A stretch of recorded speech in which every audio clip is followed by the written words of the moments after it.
I'm still struggling with the belief driving an action, because we see it, if we use religion and war and that stuff, where people honestly believe they're fighting, and that gives them the courage to go literally kill someone. So those internal sort of conflicts that someone's have in their heads, are they really changeable if you've been entrenched with that ideology for your whole life? So if I've been in DV my whole life, and I work with Aboriginal young kids and I see a lot of this stuff, and sometimes I look at it as like, am I ever really, really going to change your core belief to DV, make you this mean domestic violence? Yeah. Yeah, Sorry, Tim, one thing. Can you, we spoke before about the difference, if any, between violence and sex offences. Like you said about the we'll kind of bring it all under the one umbrella.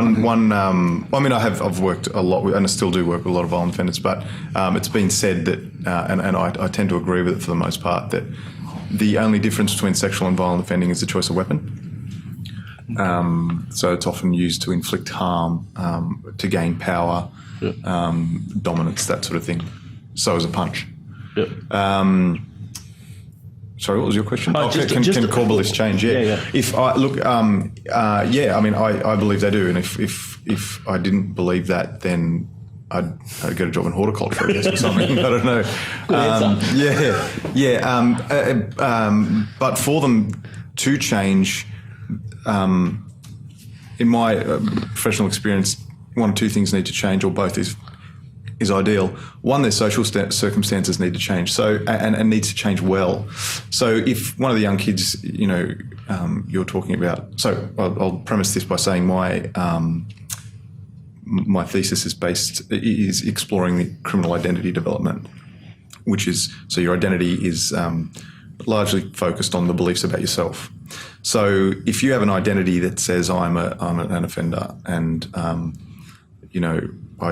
that's just what I do. I do crime because I'm a criminal.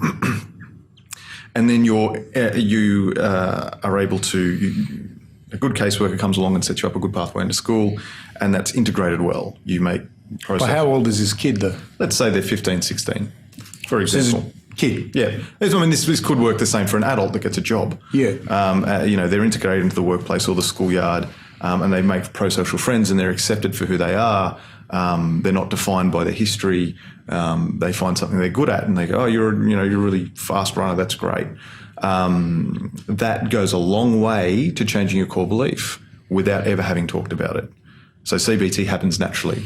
All of a sudden, I'm starting to see myself as a decent student or as a good friend. And there's a body of work that's really interesting, if there are any criminology nerds out there, called the desistance literature. And that's a study of why people change, and I use it. I lean on that heavily in my thesis.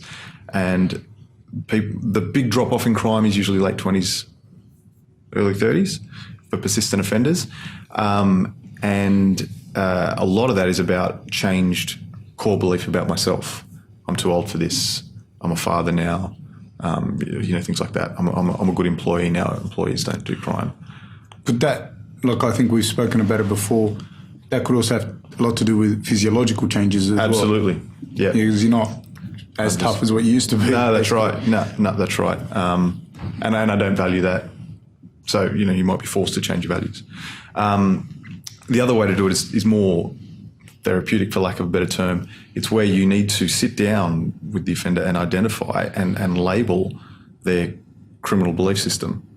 So it might be, for a DV perp, it might be they need to be knocked into line, or they get out of control, or it's a feminist conspiracy. I've heard that one before. What's a feminist conspiracy? Domestic violence. Okay. And I mean, it's difficult when you're working with offenders when they say that sort of thing, and much more provocative things, because if you go out and actively say you are being stupid, you've lost them. No, because by nature, the dude has to be a full tripper to say that. Sure. Exactly. That's a nice way of putting it. No, but he'd have to be, you know what I mean? I remember reading that in the paper once, yeah. These people, unbelievable. I'm sure it was quoted Fab in there. Full tripper. Fab 2017, I remember reading that. Fab et al.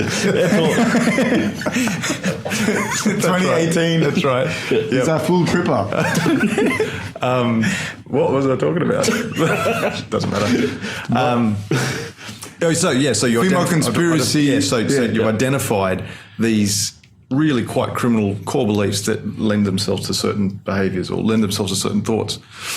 So if you didn't think she deserved it, you would ask the question and start to have a conversation about, hypothetically, if you weren't going to assault mum, you weren't going to assault your partner, what would you think? And you work backwards and you say, you might think, she's having a bad day, or I need to care for her, or something like that. And then you'd say, what sort of beliefs would you have those thoughts? So it's like a hypothetical walking backwards. And I'm obviously doing a Ross job of it now, because unless you guys are interested, I'm changing some of your beliefs. No, 100%. It's I'm a very kinesthetic learner and a very kinesthetic teacher, so I generally take people through something I want to change or to explain it. So with that, how do you know that the mum might have been the point that you can leverage that off? Because, say, for example, maybe that offender, the reason why they're offending, they actually hate their mum, she was abusive or whatever. What are some of the other catalysts that you can use to sort of go back?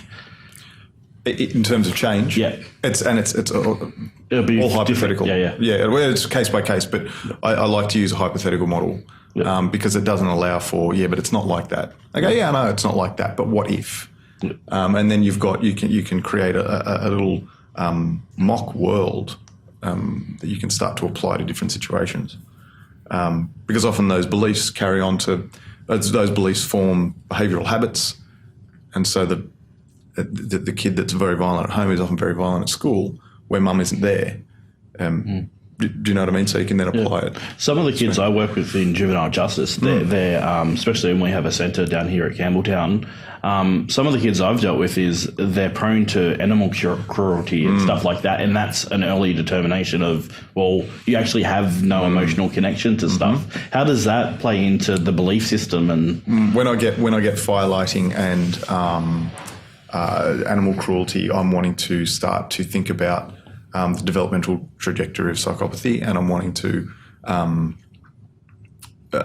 see if I can.